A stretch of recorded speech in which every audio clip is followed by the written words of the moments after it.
அந்த சௌரியகிரி குச்சானே அவனுக்கு இவங்க அடைக்கலம் கொடுத்தாங்க, அவங்களுக்கு கொடுத்தாங்க, திமுக பின்னே நிற்குது, இந்த அமைச்சர் இருக்கும்போது பின்னால் நிற்கிறான், அந்த பகுதி செயலாளர்கள் கட்சி நிகழ்ச்சியில் கலந்துக்கிறான்லாம் தான் நீங்கள் சொல்கிறீங்கள. அதுக்கு அவன் திமுக தான், அவன் திமுக நிர்வாகி தான், அதுக்கு திமுக பின்னணின்னெல்லாம் இப்போ பேசுகிறீங்களா? உங்களுக்கெல்லாம் அதுக்கிட்ட இல்லை, உங்களுக்கெல்லாம் என்ன ப்ரூஃப் இருக்குது உங்கள்கிட்ட? ஒரு மினிஸ்டர்கிட்ட வந்து ஃபோட்டோ எடுக்கும்போது நீ யார், நீ என்ன, நீ ஏது, நீ எந்த ஊர் விசாரிக்கிறது இல்லை. ஒரு மந்திரிட்டு வரும்போது, ஒரு நிகழ்ச்சி வரும்போது ஒரு 10 பேர் ஃபோட்டோ எடுப்பாங்க, அதில் ஒரு அக்யூஸ்ட் இருப்பான். ஸோ அவன் ஒரு தப்பு பண்ணும்போது அதுக்கு நீங்கள் அந்த மினிஸ்டரோ இல்லை திமுக பொறுப்புன்னு நீங்கள் சொன்னால் எப்படி? ஏதோ எங்கேயோ 1 2 நடக்குதுன்றதுனால இதை வச்சு நீங்கள் கவர்மெண்ட்டை குறை சொல்கிறீங்கன்னா, நான் எடப்பாடியை கேட்குறேன், நீ இவ்வளோ பேசுகிறீங்களே, உன் கட்சிக்காரன் சதீஷ் ஒரு 10 வயசு பெண் பாலியல் வன்கொடுமை செஞ்சான், ஒரு கிளை செயலாளர், ஒரு வட்டச் செயலாளர், அவனுக்கு அடைக்கலம் கொடுக்குறான். அவங்கெல்லாம் யார் சார்? நான் எடப்பாடி கேட்குறேன். திமுக கூப்பிட்டா அவனை சௌரியகிரி அந்த கொண்டு போய் தப்பாக நடந்துக்கிட்டான சொன்னாங்க. அவங்க ஒரு பொறுக்கி போய் அப்படி நடந்துக்கணும். அவனை கைது பண்ணாமல் இருந்தால் நீங்கள் ஆர்ப்பாட்டம் நடத்துங்க, போராட்டம் நடத்துங்க. அவனை கைது பண்ணியாச்சு. போராட்டம் நடத்தக்கூடாதுன்னு நான் சொல்ல வரல. இந்தியா இஸ் டெமோக்ரஸி கண்ட்ரி, இது ஒரு ஜனநாயக நாடு, போராட்டம் நடத்தலாம், எதிர்த்து நடத்தக்கூடாது. இதனால கவர்மெண்ட்டு கெட்ட பேர் வந்துடும், இது நம்ம அனுமதி கொடுக்கக்கூடாது என்ற எண்ணம் கிடையாது. இதை வந்து நீ ஆர்ப்பாட்டம் பண்ணி கல்லூரி மாணவர்களை வந்து உசுப்பேத்தி விடுற, ஒரு சட்ட ஒழுங்கை வந்து சீரழிக்கிற, ஒரு சட்ட ஒழுங்குக்கு ஒரு வந்த பாதங்க வரும் மாதிரி நீ என்ன சொல்கிற? நீ எல்லா கல்லூரி மாணவிகள், எல்லா ஸ்டூடெண்ட்ஸ், எல்லா பெண்கள் வேதிக்கு வாங்கன்னு சொல்லி ஒரு கலவரத்தை உண்டாக்குற. எடப்பாடி அதை தொடர்ந்து பேசுனதில்ல, அண்ணன் எடப்பாடி என்ன அந்த சார் வேறு இல்லை, நீங்கள் தான் எடப்பாடி சார்னு நான் சொல்கிறேன், நீ அதே பேசியிருந்தனால நீங்கள்லாம் போங்க, யார் அந்த சார்னு கண்டுபிடிங்க. அதுக்கு திமுக எந்த சம்மந்தம் கிடையாதுங்க. யாரோ திமுக பெரியவங்க சொல்கிறாங்கன்னா 1 2 நடந்துருச்சுன்னும் போது அதை நான் நடத்துது அவங்க தண்டிக்கப்படணும், திரி நடக்காத மாதிரி பார்த்தது. இதையே எடுத்து நாங்கள் போராடுவோம், இதை நாங்கள் அரசியலாக்குவோம்னா, அவங்க போராட்டம் பண்ணால் அது வன்முறை தூண்டும் போது நாட்டை கலவரத்தை தூண்டுற மாதிரி தான். எங்கள் ஆட்சிக்கு பாதிப்பு அடுத்து நாங்கள் ஜெயிக்க மாட்டோன்றது இல்லை, நாட்டில் தேவையில்லாமல் கலவரம் உண்டாகும். அந்த வேலையை இன்றைக்கி எதிர்கட்சிகள் வந்து மாணவிகளை தூண்டி விடுறாங்க. மாணவிகள் அவங்களுக்கு கிள்ளிக்கிற ஆகக்கூடாது.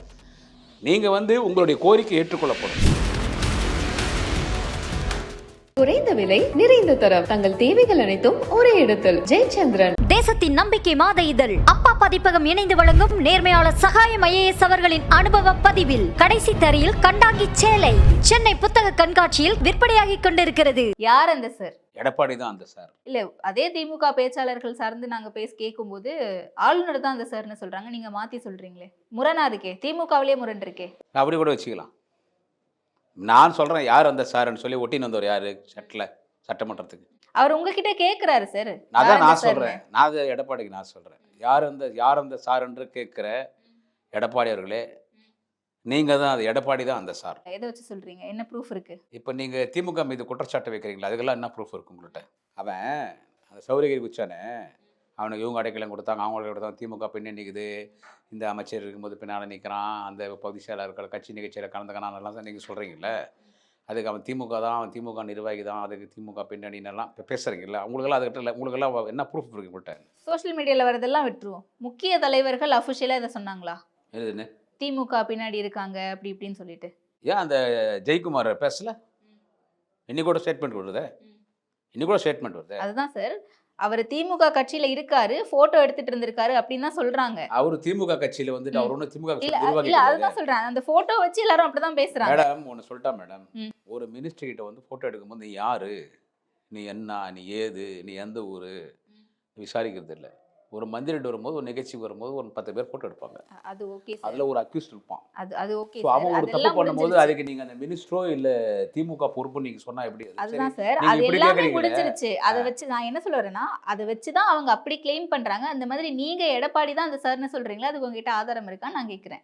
எடப்பாடி என்கிட்ட ஆதாரம் கேட்டா நான் ஆதாரம் கொடுக்குறேன். அதுக்கு எடப்பாடி தான் அந்த சார். யார் அந்த சார்னு? நீ சட்டமன்றத்துக்கு ஒரு முதலமைச்சராக இருந்த, 4 வருஷம் நீ முதலமைச்சராக இருந்த, நான் இவரோட அப்போசிஷன் பார்ட்டி எதிர்கட்சி தலைவர், இது ஒரு இஷ்யூன்னு சொல்லி இது ஒட்டின்னு வந்து யார் அந்த சார்னு கேட்குறீங்கள, இது ஒரு இஷ்யூன்னு சொல்லி எடப்பாடி தான் கரெக்ட்னு நினைக்கிறீங்களா? இங்கே பாருங்க மேடம், அது நடந்தது வந்து மிகவும் ஒரு துயரமான ஒரு சம்பவம்.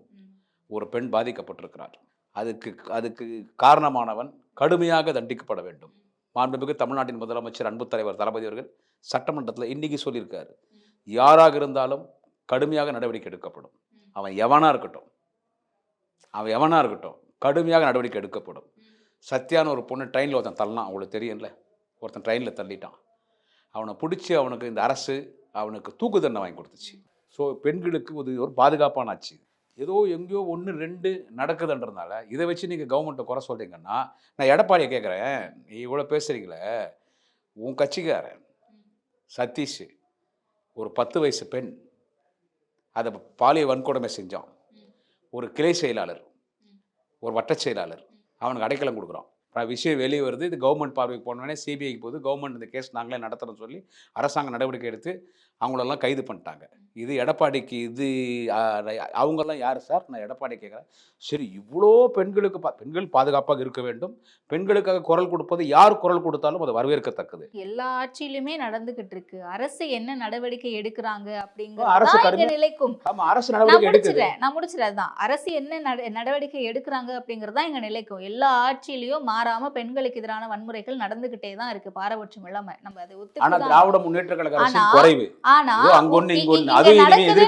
கேட்கும்போது உங்க ஆட்சியில நடக்கலையா அப்படின்னு திரும்ப கேள்வி கேட்கறது நாகரிகமான ஒரு நான் என்ன சொல்றேன், அப்படி இல்லைங்க. நீங்க என்ன யோகியன்ற மாதிரி இதை வச்சு கவர்மெண்ட்டை வந்து நீங்க குறை சொல்லி இதுவே ஒரு விஷயமா எடுத்து நீங்க பேசிட்டு இருக்கும்போது, நீங்க கடந்த ஆட்சியில் உங்க ஆட்சியில் நடந்தது நாங்க கண்டிப்பா எடுத்து சொல்லுவோம். உங்க ஆட்சியில் நடந்தது எங்க ஆட்சியில் நடந்தது ஒன்றும் இல்லை. பட் அது நடந்தது தவறு. அது வந்து அதை நான் நியாயப்படுத்தி பேசல. அந்த பெண்ணுக்கு நடந்தது அது ஒரு ஏற்றுக்கொள்ள முடியாது. உடனடியாக தலைவர் தளபதி அவர்களும், துணை முதலமைச்சர் நாளைய தமிழக அண்ணன் உதயநிதி ஸ்டாலின் அவர்களும், உயர்கல்வித்துறை அமைச்சர் மாண்புமிகு அண்ணன் முனைவர் அண்ணன் கோவி செலின்கிட்ட சொல்லி அவர் கல்லூரி மாணவ மாணவர்கள்ட்ட பேசி தைரியமாக இருங்க, தலைவர் இருக்கார், தளபதி இருக்கார், உதயா இருக்கார், இந்த சமூகங்களில் நீ நடக்காது அப்படின்னு சொல்லி பாதுகாப்பாக இருங்கன்னு சொல்லிட்டு அவங்களுக்கு சொல்லிட்டு வந்திருக்குது. இதை நான் நியாயப்படுத்தி பேசலை. இதை ஒன்று வச்சு நீ இதையே கவர்மெண்ட்டை குறை சொல்லி உன் ஆட்சியில் நடந்துச்சு, எதிர்கட்சியா இருக்காங்க சார், அப்படிதான் சார் பேசுவாங்க. நீ யோகியமா உன் ஆட்சியில் பொள்ளாச்சி சம்பவம் மட்டும் ஒன்று அதன் பேசு. நீங்கள் இது கேட்கும் போது பேசத்தான் செய்வோம். இது இப்போ இந்த சம்பவம் நடந்துச்சுன்னா, இப்போது யாருன்னா கூப்பிட்டா, திமுக கூப்பிட்டா அவனை சௌரியகிரி வச்சு அந்த பொண்ணு போய் தப்பாக நடந்துக்கிட்டான சொன்னாங்க. அவன் ஒரு பொறுக்கி போய் அப்படி நடந்துக்கணும். அவனெல்லாம் வந்துட்டு 15 வருஷம் ஜெயிலில் போடணும், முடிஞ்சால் அவனுக்கு தூக்கு தண்டனை கொடுக்கணும். நான் சொல்கிறேன், அந்த சகோதரி பாதிக்கப்பட்டுக்கிறாங்கன்னா தூக்கு தண்டனை கொடுக்கணும். இன்னைக்கு சட்டமன்றத்தில் யாரா இருந்தாலும் நடவடிக்கை எடுக்கப்படும். நான் திரும்பவும் சொல்றேன், யாராக இருந்தாலும், அந்த சார் யாரா இருந்தாலும் நடவடிக்கை எடுக்கப்படும் அப்படின்னு முதல்வர் சொல்றாரு. இது சொல்றதுக்கு 12 நாட்கள் ஆச்சா முதலமைச்சருக்கு? சட்டமன்ற நீதிதான் நடக்குது. அப்பயே சொன்னேன், சட்டமன்றத்துல தான் சொல்லணுமா சார்? இல்ல சார், அவர் திமுகவை சார்ந்தவர் இல்ல நீங்க சொல்றீங்க. திமுகவை சார்ந்தவரா இருந்தாலும் கூட, எங்க கட்சிக்காரரா இருந்தாலும் தவறு செய்தா நாங்க நடவடிக்கை எடுப்போம் அப்படிங்கறதுதானே உங்களுக்கு பெருமை. இல்ல, இப்ப யாராக இருந்தாலும் நடவடிக்கை எடுக்கப்படணும்னா அப்ப அந்த கட்சியால சேர்ந்துருச்சு இல்ல. யாராக இருந்தாலும் நடவடிக்கை எடுக்கும் சொல்லி தலைவர் சொல்றாருன்னா, முதலமைச்சர் சொல்றாருன்னா, அது பொதுவே எல்லாரும் சேர்ந்து. அது ஏன் யார் இந்த சார்ன்ற ஒரு கேள்வி இத்தனை நாட்களா எழுந்த பிறகு இன்னைக்கு தான் சொல்லணுமா? இன்னைக்கு சொல்ல வேண்டிய அவசியம் வந்திருக்கான்னு கேக்குறேன். அந்த பிரச்சனை விவாதம் வரும்போது அசெம்பிளியில் அதை பேசுறாங்க. சரி, அடுத்து என்ன செய்யலாம் அப்படிங்கறத நோக்கி தான் அரசு நகரணும், நடவடிக்கை எடுக்கணும், பெண்ணுக்கு நீதி கிடைக்கணும் அப்படிலாம் பேசுறோம். ஆனா இது குறித்து போராட்டம் எழுப்புறதுக்காகவும் கவனத்தை ஈர்க்கிறதுக்காகவும் எதிர்கட்சியினரும் மற்ற கட்சியினரும் போராட்ட களத்துக்கு வராங்க. அவங்களுடைய உரிமை மறுக்க அதுக்கான நடவடிக்கை எடுத்தாச்சு. அவனை கைது பண்ணாம அவனை நீங்க சொல்ற மாதிரி எல்லாரும் சொல்ற மாதிரி அவனை யாராவது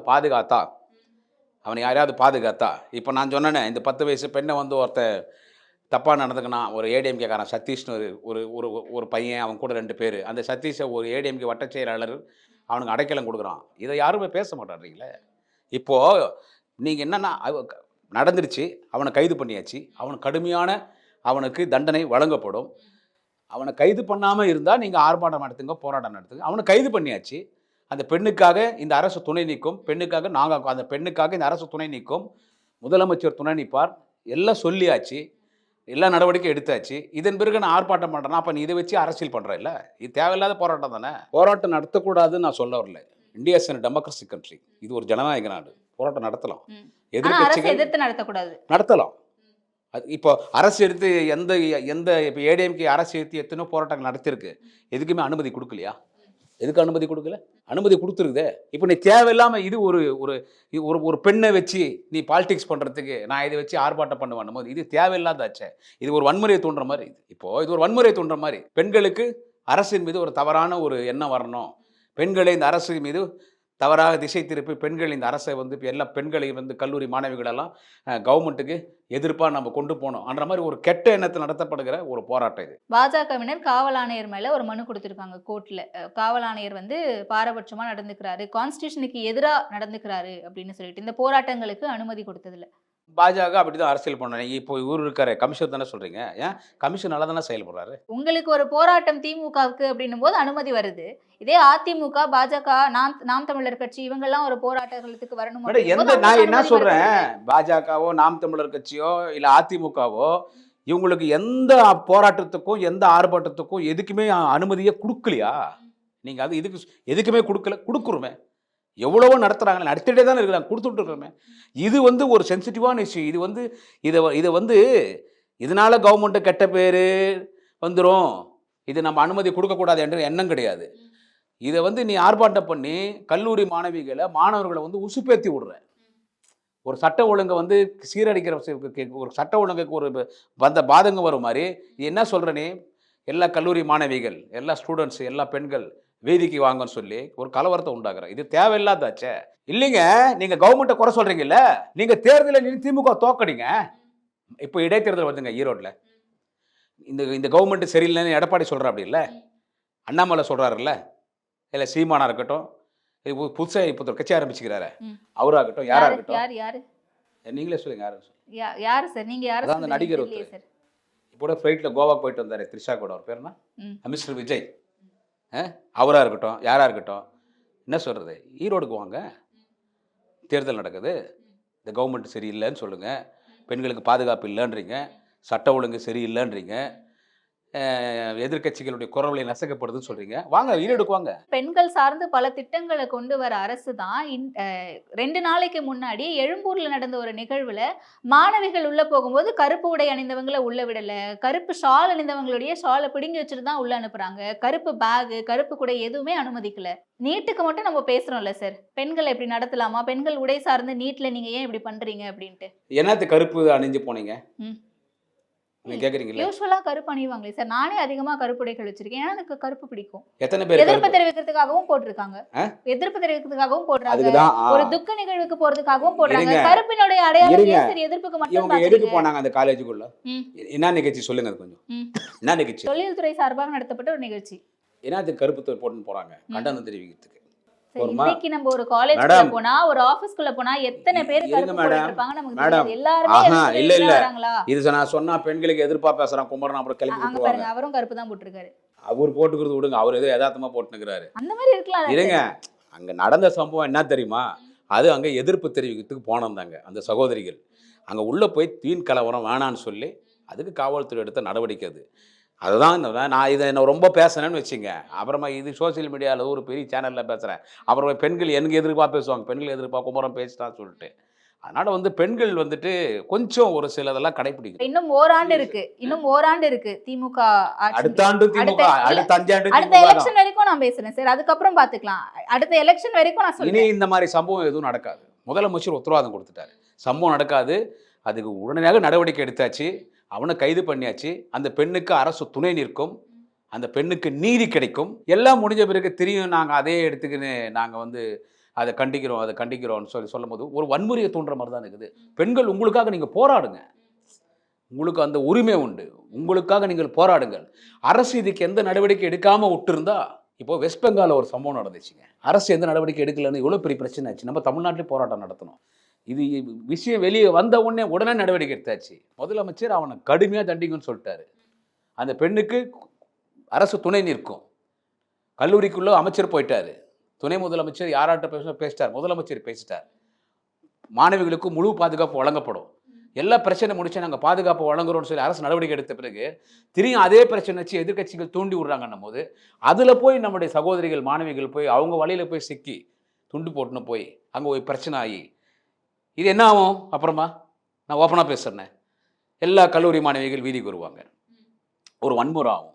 இதை வச்சு பாலிடிக்ஸ் பண்ணாங்க எதிர்கட்சிகள் குரல் என்ன செய்யும். அப்போ அந்த சார் எடப்பாடி சாரா அந்த பெண்ணை வாக்குமூலம் கொடுத்துருக்காங்களே சார். சரிங்க, அவன் ஃபோனில் பேசினான்றீங்கல்ல, அவன் ஃபோனில் பேசும்போது அவன் நம்பரில் போய் சைபர் கிரைமில் அவன் யார்கிட்ட பேசினான்னு தெரியும் இல்லை, சைபர் கிரைமில் போய் அந்த இது கூட எடுத்துடலாம், வாய்ஸ் கூட எடுத்துடலாம், யார்கிட்ட பேசினாரு அதை போய் எடுத்து யாருன்னு பார்த்து நடவடிக்கை எடுங்க. நீங்கள் சாருன்றீங்கல்ல, எடப்பாடி அதை தொடர்ந்து பேசுனதில்ல அண்ணன் எடப்பாடி அண்ணன் அந்த சார் வேறு இல்லை, நீங்கள் தான் எடப்பாடி சார்னு நான் சொல்கிறேன். நீ அதே பேசியிருக்கனால நீங்கள்லாம் போங்க, யார் அந்த சார்னு கண்டுபிடிங்க. அதுக்கு திமுக எந்த சம்மந்தம் கிடையாதுங்க. யாரோ திமுக பெரியவங்க சொல்கிறாங்கன்னா அதெல்லாம் வந்து ஊரியா மாத்திரவில்லை, அது எடப்பாடி பண்ணுற கபடத்தனமான அரசியல் நாடகம். இப்படியே மாத்தி மாத்தி போய்கிட்டு இருக்கு. தமிழ்நாடு அரசியல் களம் நாகரீகமான ஒரு முறையில தான் போய் நாகரிகம் இல்லாம எதிர்க்கட்சிகள் நடந்துக்குதுங்க. 10 வருஷம் தொடர்ந்து திராவிட முன்னேற்ற கழகம் எதிர்க்கட்சி. அம்மையார் ஜெயலலிதா 5 ஆண்டுகள் முதலமைச்சர், மீண்டும் 1 ஆண்டு முதலமைச்சர், அதன் பிறகு 4 ஆண்டுகள் எடப்பாடி முதலமைச்சர். எங்களுடைய எதிர்ப்பை, எங்களுடைய போராட்டத்தை ஜனநாயக முறைப்படி நாங்கள் போராடினோம், வன்முறை இல்லாமல். நாகரிகமான எதிர்க்கட்சி தலைவராக தலைவர் தளபதி நடந்து கொண்டார். நாகரிகமான எதிர்க்கட்சியாக திமுக இருந்தது. ஆனால் இன்றைக்கு எதிர்க்கட்சியாக இருக்கிற அதிமுகவாக இருக்கட்டும், இல்லை இன்றைக்கு புதுசாக இன்றைக்கு வந்திருக்கிற பாஜகவாக இருக்கட்டும், இல்லை சீமானாக இருக்கட்டும், அண்ணாமலையாக இருக்கட்டும், இல்லை அந்த அன்புமணியாக இருக்கட்டும், ராமதாஸாக இருக்கட்டும், யாராவது நாகரிகமாக அரசியல் பண்ணுறாங்களா? ஒரு முதலமைச்சரை விமர்சனம் பண்ணும் போது நாகரிகமாக விமர்சனம் பண்ணுறாங்களா? அநாகரிகமாக ஒருமையில் பேசுகிறாங்க. இதெல்லாம் நீங்கள் கேட்க மாட்டீங்களா? ஒரு அதிமுக பொதுக்குழுல ஒரு முன்னாள் அமைச்சர் சி.வி. சண்முகன் வாடா போடான்னு பேசுறான் முதலமைச்சர். ஒருவேளை இந்த நேரத்துல சோஷியல் மீடியா ரொம்ப அதிகமா இந்த அண்ணா பல்கலைக்கழக விவகாரம் பேசப்படுறதுனாலே, இது அதிகமா ஸ்ப்ரெட் ஆகுறதுனாலேயே கவனத்தை திசை திருப்புறதுக்காக தான் ஆளுநருடைய வெளிநடப்பு இந்த விஷயம்லாம் நடந்துச்சுன்னு நினைக்கிறீங்களோ? அப்படிலாம் நான் சொல்ல வரல. அது நான் சொல்ல வரல. அப்ப ஆளுநர்னா டிஎம்கே சப்போர்ட் பண்றாரா? வாய்ப்புகள் இல்லையா? அது நான் ஏற்றுக்க மாட்டேன். நான் எப்பவுமே ஒரு மாதிரியே பேசக்கூடியவன், அதனாலே பல பிரச்சனையை சந்திக்கக்கூடியவன். டிஎம்கே ஆளுநர் சப்போர்ட் பண்ணாருன்னா அதை நான் ஏற்றுக்க மாட்டேன். புரியுங்களா? இது பிரச்சனைலாம் திசை திருப்ப முடியாது. இது கல்லூரி மாணவ மாணவிகள், பெண்கள் அரசு நடவடிக்கை எடுத்துச்சுப்பா, முதலமைச்சர் நமக்கு துணை நிற்கிறாங்கன்னு அந்த மனநிலைக்கு அவங்க ஒரு வார்த்தையில் வருவாங்க. வந்து அவங்களா இந்த விஷயத்தை விடுவாங்க. அதனால ஆளுநர் வெளிநடப்பு பண்றது சூடு பிடிக்குது. பாருங்க, ஆளுநர் வெளிநடப்பு பண்றாரு. அவர் இப்பயா வெளிநடப்பாங்க? அவர் எப்பவுமே தான் வெளிநடப்பு பண்றாரு. அவரை புதுசா பண்றாரு. அவர் எப்போ பண்ணாலும் தான் வராரு. ஒரு ஆளுநர் ஒரே தயாரிச்சு கொடுத்தா நாங்கள் ஒன்று தயாரிக்கிறோம், அவர் ஒன்று படிக்கிறாரு. இப்போ புதுசாக வந்துட்டு தேசிய கீதத்தை கட்சியாக பாடாத, முதலே பாடிடுன்றாரு. இது வரைக்கும் நம்ம மரபு என்ன? முதல்ல தமிழ் தாய் வாழ்த்து, கடைசியிலே தேசிய கீதம். ஜெயலலிதா முதலமைச்சராக இருக்கும்போது அதுதான், எடப்பாடி முதலமைச்சராக இருக்கும்போது அதுதான், தலைவர் கலைஞர் இருந்தபோது தான். இது காலகாலமாக வர்றது. இவரனோ புதுசாக வந்து இதை மாற்றன்றாரு. இப்போனா தேசிய கீதத்தை யார் மதிக்காமக்கிறாங்க? ஒரு கடவுளை நம்ம எப்படி கடவுளுக்கு ஒரு மந்திரம் சொல்கிறோமோ அதை விட புனிதமானது தேசிய கீதம். தேசிய கீதம் அதை விட புதியமானது. இவர் என்னவோ நாங்கள் தேசிய கீதத்துக்கு எதிரானவங்க, நாங்கள் தேசியவாதிகள் கிடையாது அன்ற மாதிரி ஒரு தேசிய கீதத்துக்கு திமுக வந்து அரசு எதிர்ப்புன்னு சொல்லி, ஏன்னா இந்த கவர்மெண்ட்டு என்னென்ன கெட்ட பேர் ஏற்படுத்த முடியுமோ அவர் என்னென்னவோ காளிகளாட்டம் குட்டி கலாட்டெல்லாம் பண்ணி பார்த்தாரு, எதுவும் எடுப்படல. இப்போ இங்கே வந்து நிற்கிறாரு. அதனால் அவர் உடனே அவர் வெளிநடப்பு பண்ணுறாரு. அது அவருடைய ஸ்ட்ரென்த். இது அவர் வந்ததுலேருந்தே அவர் கலாட்டம் தானே பண்ணுறாரு. கவர்னர் வழியாக பார்த்துக்கிறாரு. அவர் ஒரு எதிர்க்கட்சி தலைவரோட 4 மடங்கு எதிர்க்கட்சி தலைவர் திமுக அரசுக்கு எதிர்பார்க்கிறாரு. மேடையில் போய் நம்ம தமிழ், அதாவது பிரிவினைவாதியத்தை தமிழ்நாடு மக்கள் ஆதரிக்கிறாருன்னு பேசுறாரு. திமுகன்னு சொல்ல, திமுக கவர்மெண்ட்னு சொல்ல, ஒட்டுமொத்த தமிழ்நாடு மக்களே வந்துட்டு இவங்கெல்லாம் வந்து தேசியவாதிகள் கிடையாது, இவங்கெல்லாம் வந்துட்டு தேசிய கீதத்தை மதிக்காதவங்கன்னு ஒட்டுமொத்த தமிழ்நாடு மக்களே, நம்ம தமிழ்நாடு மண்ணை அவர் அவமதிக்கிறாரு. இதை எதிர்கட்சிகள்லாம் கேட்க மாட்டீங்களா? இந்த புரட்சி தமிழன் ஒருத்தர் சொல்லிக்கிறார் தனித்தானே எடப்பாடி, ஒரு புரட்சி தமிழன். நான் புரட்சி தமிழனை கேட்குறேன். தமிழே ஒரு ஆள் கேவலப்படுத்துறாரு, ஏன் அதை கட்டிக்க மாட்டியா? அதுக்கு நீ என்ன சொல்ற? 2 பேர் ஒத்துப்போ, 2 பேர் ஒன்று சேர்ந்து பாலிடிக்ஸ் பண்ணுறாங்கன்ற. நான் எடப்பாடிக்கு ஒன்று சொல்கிறேன், கவர்னர் எது பண்ணாலும் கவர்னருக்கு ஜால்ரா அடிக்கிறது, கவர்னருக்கு ஒத்து போகிறீங்கல்ல. நான் எடப்பாடி ஒன்று கேட்குறேன், மரியாதையாகவே கேட்குறேன். கடந்த 4 வருடங்கள் எடப்பாடி பழனிசாமி நீங்கள் முதலமைச்சராக இருந்தீங்க. நீ ஒரு பக்கம் ரெவ்யூ மீட்டிங் போகிற, ஆய்வு கூட்டத்துக்கு. கவர்னர் ஒரு பக்கம் ரெவ்யூ மீட்டிங் போகிறார். எங்கள்தில் ஆட்சி, நாங்கள் எதிர்கட்சி, ஆளுங்கட்சி ஏடிஎம்கே, எடப்பாடி பழனிசாமி முதலமைச்சர். அதை முதலமைச்சர் கண்டிக்கல, ஏன்னா பயம். அன்னைக்கு எடப்பாடிக்காக குரல் கொடுத்தவர் மாண்புமிகு தமிழ்நாட்டின் முதலமைச்சர், தமிழினத்தின் தலைவர் தளபதி அவர்கள். நாங்கள் திமுக போராடினோம். ஒரு முதலமைச்சர் இருக்காரு, ஒரு முதலமைச்சர் தான் ஆய்வு கூட்டத்துக்கு போனோம். ஒரு ஆளுநர் நீ யார் ஆய்வு கூட்டத்துக்கு போகிறதுன்னு எங்கெங்கெல்லாம் கவர்னர் வந்துட்டு ஆய்வுக்கு போனாரோ, நாங்கள் திமுக போய் ஆயிரக்கணக்கில் கருப்பு கொடி கவர்னர் காட்டணும், ஆய்வு கூட்டத்துக்கு நீ வரக்கூடாது. நான் வேலூரில் எங்கள் மாவட்ட செயலர் ஏபி நந்தகுமார் நடத்தின ஆர்ப்பாட்டத்தில் வேலூரில் கரெக்டாக கவர்னர் கார்மனால போய் கொடி எடுத்துமே நிறுத்தினேன். இன்னைக்கு கூட சோசியல் மீடியா இருக்கும். போலீஸ் என்னை அடித்து தூக்கி சீரடிச்சாங்க. நடக்கிறது ஏடிஎம்கே ஆட்சி. எடப்பாடி பழனிசாமிக்கு கூட குரல் கொடுத்த தலைவர் தான் தலைவர் தளபதி. அந்த நாகரிக அரசியல் இன்னைக்கு எடப்பாடி பழனிசாமி பண்ணுறாரா? இன்னைக்கு எதிர்கட்சிகள் பண்ணுறாங்களா? இதை நான் கேட்குறேன். ஒரு நாகரிகமே இல்லையே மேடம் எதிர்க்கட்சிங்க. என்னவோ தெருவில் இந்த கோலி ஆடுற பசங்க, இந்த பம்பரம் ஓடுற பசங்க சென்னை லாங்குவேஜில் பேசிக்குவாங்க. சென்னை லாங்குவேஜ் என்னன்னு உங்களுக்கு தெரியும். அந்த மாதிரி நீ எதிர்க்கட்சிக்கு நீ பாடான்றது போடான்றது. அவர் ராம்தாஸ் 86 வயசாகுது அந்த மனுஷனுக்கு. உன்னை வந்து பார்க்குறது நான் அவமானமாக கருதுறேன்றது. இன்னொன்று பேசுகிறாரு. இதெல்லாம் நீங்கள் சொல்லணும். இன்னொன்று சொல்கிறார் ராம்தாஸ், 10,000 பேர் கூட இல்லை அந்த ஜாதி தமிழ்நாட்டில் முதலமைச்சராகுதுன்னு. அதெல்லாம் கேட்க மாட்டீங்களா? இப்படி அநாகரிகமான பேச்சுகள் வரும்போது, ஆனால் அந்த நாகரிகத்தை நீங்கள் எப்படி எதிர்பார்க்குறீங்க? ஆனால் முதலமைச்சர் தளபதி இது வரைக்கும் வார்த்தை விட்டதில்லை. முடியாத குமரம் பேசுகிறான், 1-2 அமைச்சர்கள் பேசலாம். முதலமைச்சர் பேசுகிறாரா? அவர் நாகரிகமான அரசியல் பண்ணுறாரு. யார் என்ன பேசினாலும் நாகரிகமான அரசியல் பண்ணுறாரு. அவருக்கு என்ன எண்ணம்? நம்ம மக்களுக்கு சாதனை பண்ணணும். 10 வருஷம் இந்த நாட்டை கொள்ளையடிச்சிட்டு போயிட்டான் ஏடிஎம்கே. கஷ்டப்பட்டு இன்னைக்கு ஆட்சி நடத்துகிறார் தலைவர் தளபதி. அது நீதிமன்றமே சொல்லிடுச்சே. நீங்கள் முதலமைச்சரை பாராட்டாக்கட்டும் பரவாயில்லை, ஆனால் குறை சொல்லாதீங்க. அவர் தன் சக்திக்கு மீறி உழைக்கிறாருன்னு சொல்லி. நாங்கள் உழைக்கிறோம். ஒரு கவர்மெண்ட் நடக்கும்போது ஏதோ 1-2 தப்பு நடக்கும். எதுவுமே நடக்கலை நான் சொல்ல வரல. ஏதோ அங்கொன்று இங்கொன்று நடக்கும். அப்ப இந்த விவகாரத்துக்கான நீதி ஐயோ நான் இதை நியாயப்படுத்தலன்னு சொல்லிட்டுனே. நீதி கிடைக்குமா? அது எவ்வளவு நீதி நேரத்துல கிடைக்கும். கிடைக்கும்னு கேக்குறேன். நீதி கிடைக்கும். இந்த விவகாரத்துக்கு நீதி கிடைக்கும். எந்த மாணவிகள் கருப்பு துப்பட்டா கருப்பு சால்வை அணிந்து சென்றார்களோ அதே மாணவிகள் முதலமைச்சரை பாராட்டுவார்கள். அதே மாணவிகள் வரும் சட்டமன்ற தேர்தலில் திமுகவுக்கு வாக்களிப்பாங்க. பெண்களுக்காக நடத்தப்படுகிற ஆட்சிங்க. இந்தியாவிலே பெண்களுக்காக ஆட்சி நடத்துகிற ஒரே ஒரு தலைவர் தளபதி. இந்தியாவில் பெண் முதலமைச்சராக இருக்கிற மாநிலங்களிலே கூட பெண்களுக்கு ஆட்சி நடத்தவில்லை. இன்னைக்கு பெண்களுக்காக ஆட்சி நடத்தியாங்க. இதே கல்லூரி மாணவிகள் படிக்கணும், அவங்க நல்லா படிக்கணும்னு சொல்லி நீ +2 வரைக்கும் நீ அரசு பள்ளியில் படித்திருந்தா நீ உயர்கல்வி போகும்போது புதுமை பெண் திட்டத்தின் மூலமாக 1000 ரூபாய் ஏன் கொடுக்குறார் தந்தை ஸ்தானத்தில்? நீ படிக்கணும், ஒரு என்கரேஜ் பண்ணணும். அவங்களுக்கு மட்டும் கொடுக்காம மாணவர்களுக்கும் தமிழ் புதல்வன் திட்டத்தில் இன்னைக்கு 1000 ரூபாய் கொடுக்குறாங்க. இன்னைக்கு பேருந்தில் இலவச பயணம் பெண்களுக்கு இன்னைக்கு இந்தியாவிலே ஃபஸ்ட்டு கொடுத்துருந்தோம். அதை பார்த்தா எல்லாருமே இன்னைக்கு பண்ணுறாங்க. தளபதி ரோல் மாடலாக எடுத்துன்னு இன்னைக்கு அதே மாதிரி பெண்களுக்கு வந்து நியாய விலைக்கடையில் இன்னைக்கு மாதம் 1000 ரூபாய் கொடுக்குறாங்க. இன்னைக்கு பெண்களுக்கு எத்தனையோ திட்டம். இந்தியாவிலே முதல் மகளிர் சுய உதவி குழுக்கள் திட்டம் என்பது தலைவர் கலைஞர் ஆட்சியில் பெண்களுக்காக கொண்டு வரப்பட்டது. பெண்கள் படிக்க வேண்டும் என்பதற்காக திருமண உதவி பணம் திமுக ஆட்சியில் தான் முதல் வழங்கப்பட்டது. கர்ப்பிணி தாய்மார்களுக்கு உதவி பணம் திமுக ஆட்சியில் தான் முதல் வழங்கப்பட்டது. இப்படி நான் சொல்லின்னு போனால் எவ்வளவோ சொல்லலாம். அப்போ 1-2 நடந்துருச்சுன்னும் போது அதை நடத்துது அவங்க தண்டிக்கப்படணும். நடக்காத மாதிரி பார்த்துக்கணும். இதையே எடுத்து நாங்கள் போராடுவோம், இதை நாங்கள் அரசியலாக்குவோம்னா அவங்க பாராட்ட பண்ணால் அது வன்முறை தூண்டும் போது நாட்டை கலவரத்தை தூண்டுற மாதிரி தான். எங்கள் ஆட்சிக்கு பாதிப்பு அடுத்து நாங்கள் ஜெயிக்க மாட்டோன்றது இல்லை. நாட்டில் தேவையில்லாமல் கலவரம் உண்டாகும். அந்த வேலையை இன்றைக்கி எதிர்க்கட்சிகள் வந்து மாணவிகளை தூண்டி விடுறாங்க. மாணவிகள் அவங்களுக்கு கிள்ளிக்கிற ஆகக்கூடாது. நீங்கள் வந்து உங்களுடைய கோரிக்கை ஏற்றுக்கொள்ளப்படும். நீங்கள் பாதுகாப்பாக இருப்பீங்க, உங்களுக்கு பாதுகாப்பு வழங்கப்படும். தலைவர் தளபதி எல்லோருக்கும் தந்தை ஸ்தானத்தில் இருக்கிறார், அண்ணன் ஸ்தானத்தில் இருக்கிறார், தாய்மாமன் ஸ்தானத்தில் இருக்கிறார். இது பெண்களுக்காக நடத்தப்படுகிற ஆட்சி. மாணவிகள் ஏதோ 1-2 நடந்துச்சு, இனி ஒரு மாணவி கூட இந்த ஆட்சியில் பாதிக்கப்பட மாட்டார். இது தலைவர் தளபதியுடைய முரட்டு தொண்டன் குடியாத்தம் குமரன் ரெட் நூல் யூடியூப் சேனலிலே நான் சொல்லுகிறேன். அதனால் பெண்கள் வந்து எதிர்க்கட்சிகள் பேச்சை கேட்டு வன்முறைக்கு போகாதீங்க, நல்லா படிங்க. உங்களுக்கு எந்த உதவி வேணாலும் உங்களுக்கு அரசு செய்யறதுக்கு தயாரா இருக்குது. குறைந்த விலை நிறைந்த தரம், தங்கள் தேவைகள் அனைத்தும் ஒரே இடத்தில். ஜெயச்சந்திரன். தேசத்தின் நம்பிக்கை மாத இதழ் அப்பா பதிப்பகம் இணைந்து வழங்கும் நேர்மையாளர் சகாயம் IAS அவர்களின் அனுபவ பதிவில் கடைசி தரையில் கண்டாங்கி சேலை சென்னை புத்தக கண்காட்சியில் விற்பனையாகிக் கொண்டிருக்கிறது.